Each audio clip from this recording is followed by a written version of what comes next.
สบายดีเนาะมื้อนี้มาเฮ็ดเวียกตามเคยแล้วก็ฝนตกแรงแห้งลายเมื่อวานนี้ก็น้ำเข้าหูเข้าน้ำก็เลยเอาจักรมาดูดเนาะเอาดูดมาจักเอาจักรมาดูดไปเฮ็ดเวียกมือที่สี่ที่ห้าอันนี้ตักน้ำอยู่คู่เพื่อนมาใส่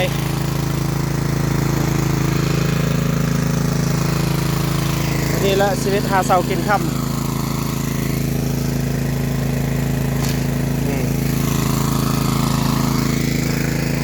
น้ำ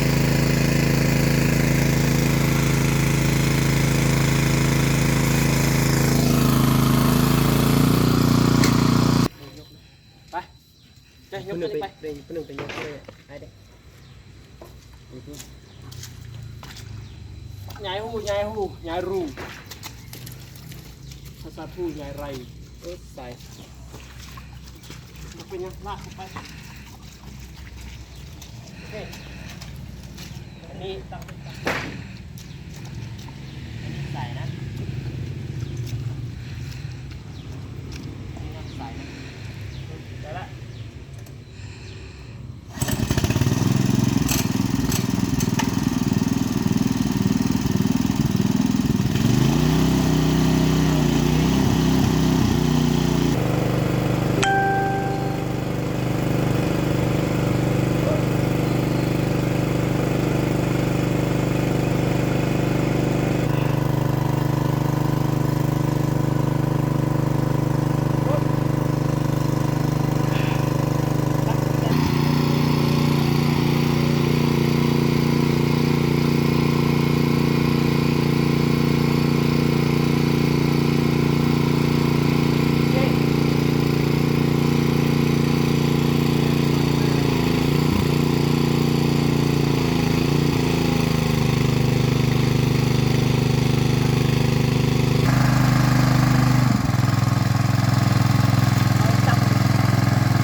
ตักใส่ไปกัน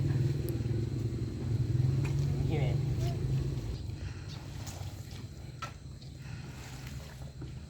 ลุกเลย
ย่างวิสิตเบิดแล้วล่ะล้างเดี๋ยวดู